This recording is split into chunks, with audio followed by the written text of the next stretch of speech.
Bonjour.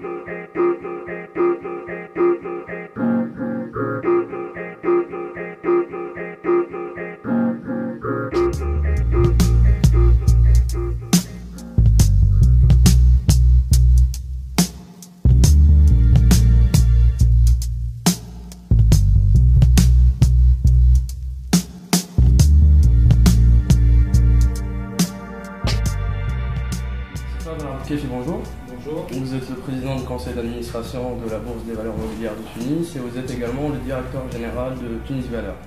La Bourse de Tunis est en train de vivre une grande mutation cette année à travers une multitude d'introductions en bourse. Est-ce que vous pensez que cet engouement des sociétés est juste la conséquence du resserrement du crédit bancaire et le manque de liquidité bancaire ou bien une réelle attirance des sociétés vers le marché financier tunisien? Tout d'abord, merci d'être venu chez nous, merci de nous donner cette opportunité de répondre à vos questions. Pour revenir sur ce qui s'est passé sur la bourse de Tunis, effectivement, l'année 2013 peut être une année record en termes d'introduction en bourse. Nous avons d'ores et déjà introduit 7 sociétés, nous sommes en train de commercialiser la 8e et nous espérons terminer l'année entre 11 et 12 sociétés, ce qui ferait à peu près une introduction par mois, ce qui est un vrai record effectivement pour la Bourse de Tunis. Ceci étant, le resserrement de crédit qu'a connu la Tunisie en ce moment, un certain resserrement de crédit, ne peut pas expliquer à lui seul cet engouement vers la bourse. Je pense que cet engouement est dû surtout au travail de fond qui a été fait par les intermédiaires en bourse, qui sont allés voir les entreprises pour leur expliquer les vertus d'une introduction en bourse, pour porter la bonne parole, et pour dire aux entreprises que s'introduire en bourse n'est ni lent, ni coûteux, ni compliqué, et nous avons donc eu la chance d'avoir toutes ces sociétés s'introduire. Donc pour répondre à votre question, je pense que c'est les deux à la fois. Mais la plupart de ces nouvelles introductions ont déçu les actionnaires par leurs publications semestrielles qui ont été pour la plupart très en dessous des chiffres annoncés dans le business plan. D'après vous, ceci est dû à une négligence de la part des évaluateurs ou bien des sociétés cotées, et quels seraient les effets de ces écarts pour les prochaines introductions, compte tenu également de la déception face à l'évolution de cours aussi? En fait, je pense qu'on ne peut pas réellement parler de négligence. Il faut savoir qu'une évaluation, le sous-jacent d'une évaluation, c'est le business plan que présente la société aux analystes financiers. Ces analystes financiers qui évaluent les sociétés vont utiliser des méthodes communément admises partout dans tous les marchés. Le business plan est fait par la direction générale de la société sous la responsabilité du conseil d'administration. On ne peut pas bien sûr reprocher à une direction générale ou à un conseil d'administration d'être ambitieux sur son business plan. Le rôle et la responsabilité des analystes, c'est de challenger ce business plan pour être le plus réaliste possible. Effectivement, nous avons vu un écart au niveau des publications de ces nouvelles sociétés, nouvellement introduites sur la bourse de Tunis. Tout d'abord, je souhaiterais rappeler que la conjoncture du pays est un peu compliquée en ce moment, et ce qui peut expliquer en partie cet écart-là.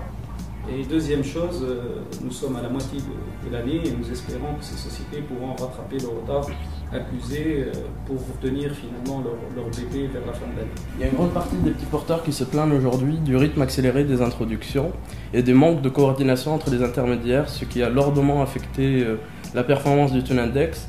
Pensez-vous que le marché tunisien soit assez mature pour supporter un grand nombre d'introductions en si peu de temps? Lourdement affecté, je ne le pense pas. Quand vous dites lourdement affecté, est-ce que vous parlez de l'indice? Et à ce moment-là, l'indice, depuis le début de l'année, est flat, dans une conjoncture encore une fois difficile. Nous sommes sur un indice qui a quasiment 0,6% de progression. Donc on ne peut pas réellement parler d'un choc qu'a reçu le marché. Ceci étant, il y a eu un effritement total des volumes en bourse. C'est ça qui nous... le vrai problème, et je pense, est celui-là. Maintenant, il faut être conséquent. Il faut se poser la question de savoir à quoi sert un marché financier. Le marché financier sert à financer des entreprises, et financer des entreprises, c'est de les admettre en bourse, de leur permettre de faire leur développement via un mode de financement qui n'est pas celui que connaît l'entreprise tunisienne depuis longtemps, qui est le financement bancaire. Ajouter à cela que ceci permet aux investisseurs d'avoir une plus grande diversification au niveau de leur placement. Mais malgré la diversité des secteurs d'activité des sociétés nouvellement introduites, on n'a pas observé de nouvelles liquidités arriver sur le marché. Est-ce dû au manque de visibilité politique ou à l'absence de la culture boursière en Tunisie? Au fait, c'est dû aux deux. La culture boursière en Tunisie, que ce soit l'association des intermédiaires en bourse ou la bourse de Tunis ou les intermédiaires en bourse, nous sommes en train de faire tout ce qu'il faut pour promouvoir le marché financier, pour expliquer le marché financier, pour lutter contre des dogmes ou des idées arrêtées sur ce marché financier, sur la complexité de ce marché, pour dire aux gens que le marché, c'est assez simple pour y venir, c'est un lieu dans lequel se rencontrent des offreurs et des demandeurs d'argent et que c'est une possibilité de financer les entreprises. Maintenant, concernant ce qui s'est passé depuis le début de l'année, effectivement, tout est lié à la situation par laquelle passe la Tunisie, la situation principalement politique. Et nous avons effectivement pensé que les introductions amèneraient plus de liquidités, plus de volume, plus d'échanges sur le marché. Malheureusement, nous ne l'avons pas vu. Ce qui est assez contradictoire, c'est que nous avons réussi toutes les introductions au niveau du marché primaire, puisque ces sociétés ont été largement souscrites sur le marché primaire, et qu'ensuite, effectivement, le comportement boursier n'a pas suivi. J'impute en grande partie la situation à ce qui se passe actuellement au niveau du pays d'une manière générale.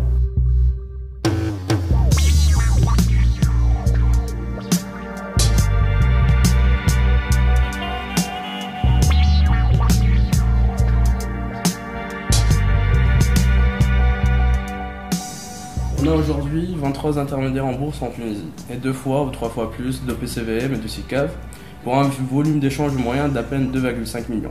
Est-ce normal qu'un marché aussi exigu que le marché tunisien accueille autant de sociétés de gestion et d'intermédiation? Pour corroborer ce que vous dites, effectivement... Il faut dire aussi qu'il y a quasi-monopole de la part de Tunisie Valeur et Maxa qui ont une grande part de marché et qui contrôlent, qui gèrent la plus grande partie des volumes échangés sur la bourse de Tunis. D'ailleurs, on peut observer les sociétés qui sont cotées, qui sont gérées par ces intermédiaires-là, c'est les plus actifs sur le marché, c'est celles où il y a le plus de volume d'échanges, alors que beaucoup d'autres sociétés sont négligées, que ce soit par les intermédiaires, par les investisseurs. En fait, pour corroborer ce que vous dites, effectivement, les chiffres du marché financier tunisien sont très clairs. Aujourd'hui, si vous regardez la partie intermédiation en bourse, il faut savoir que les 5 premiers intermédiaires de la place représentent à peu près 60% du trading, ce qui est beaucoup. Aussi au niveau de la gestion d'actifs, le marché tunisien, aujourd'hui, les 5 premiers gérants du pays gèrent aussi à peu près 65% des actifs. Donc effectivement, un nombre assez important d'intermédiaires en bourse, un nombre assez important de gestionnaires d'actifs crée incontestablement un contexte concurrentiel plus difficile et je suis totalement d'accord avec vous pour dire qu'une consolidation de ce marché serait la bienvenue sur le marché tunisien. Un rapprochement entre les opérateurs pourrait donner une taille plus critique aux uns et aux autres. En effet, les 2 dernières années ont été très difficiles pour les sociétés de courtage tunisiennes avec des volumes d'échange qui s'amenuisent de plus en plus. Peut-on avoir une idée sur la variation de vos résultats entre 2010 et 2012 ?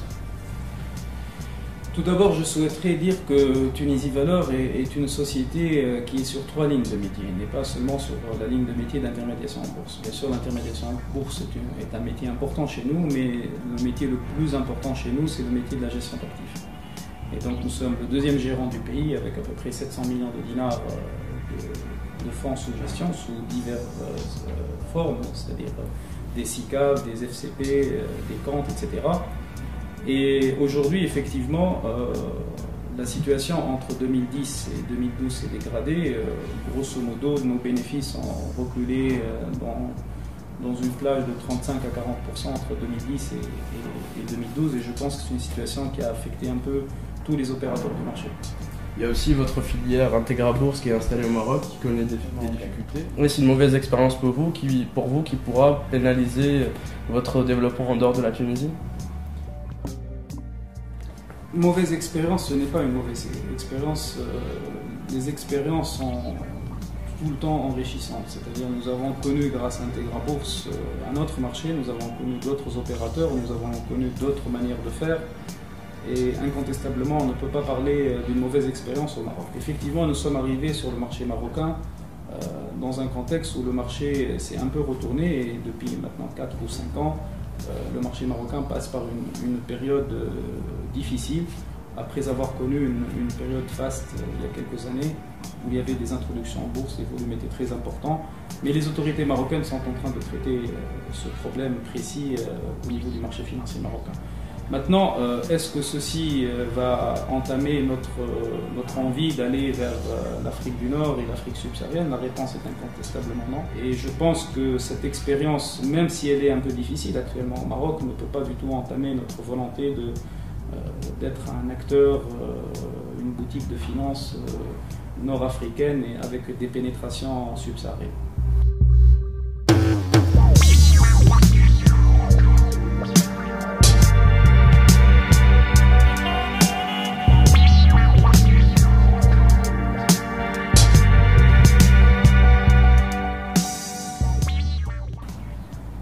Il y a aussi un grand sujet d'actualité qui a fait un petit peu sur les réseaux sociaux les derniers mois. Vous étiez victime d'une grande campagne de dénigrement.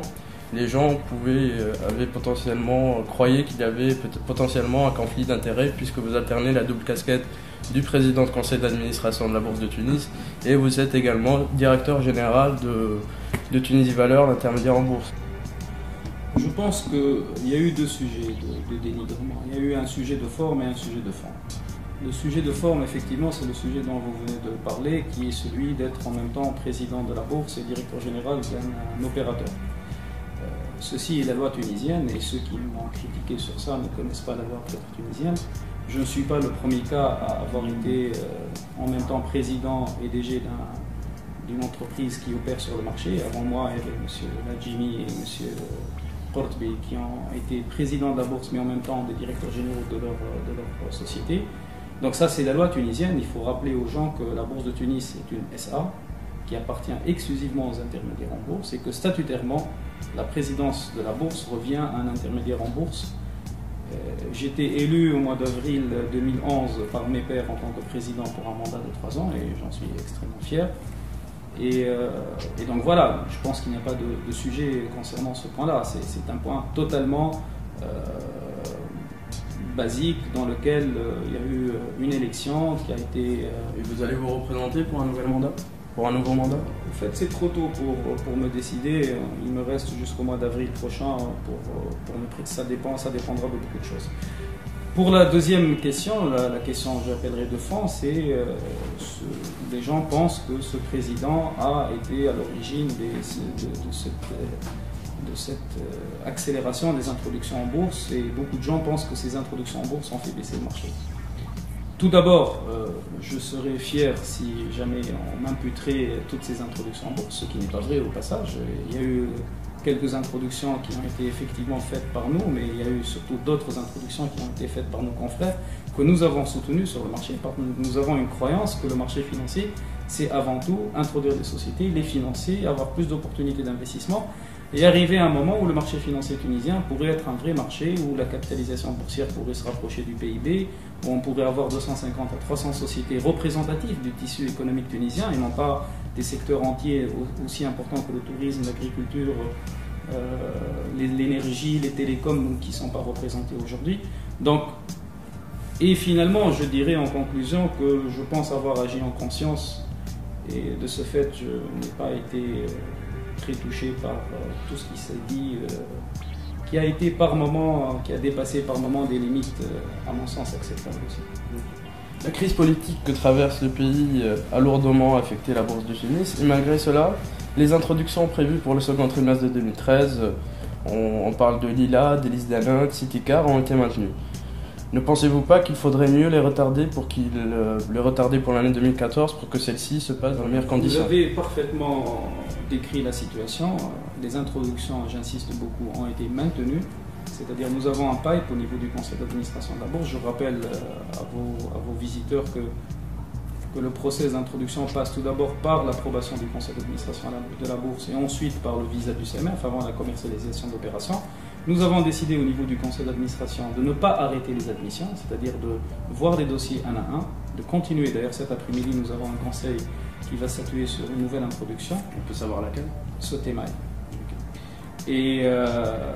Et très clairement, nous pensons que nous allons continuer ce travail. Maintenant, à chaque intermédiaire introducteur de choisir un bon market timing, c'est un terme qui est utilisé, pour réussir son opération. Donc, par peur de ne pas peut-être clôturer une opération, effectivement, les opérateurs en charge de ces introductions pourront retarder, et non pas annuler, retarder peut-être de quelques semaines ou de quelques mois les introductions en bourse. Dernière question, Silfadel. Quelle est votre vision quant à l'avenir de la bourse de Tunis? Au fait, je suis de nature optimiste, ça fait plusieurs années que je suis sur ce marché. Je pense que nous avons, à partir de 2012, créé un cercle vertueux. Lequel cercle vertueux, c'est de changer un peu la perception de la bourse de Tunis, que les opérateurs financiers commencent à comprendre que c'est un lieu dans lequel les entreprises peuvent se financer. Aujourd'hui, basiquement, il y a le travail des banquiers qui va beaucoup nous aider, parce que je pense que le vrai pas est fait du côté du banquier commercial tunisien, qui amènerait peut-être les clients personnes morales à aller vers ce mode de financement alternatif. Il y a aussi le travail des capital risqueurs qui pourront faire plus de sorties via la bourse. Il y a aussi le travail des intermédiaires en bourse qui vont aller continuer à démarcher, expliquer aux entreprises les vertus de l'introduction en bourse. Il y a aussi les plans que pourrait mettre en place le gouvernement, les pouvoirs publics, pour coter plus de sociétés publiques. Tout ça amènerait, je l'espère, sur 5-6 ans, une bourse plus importante en termes de capitalisation.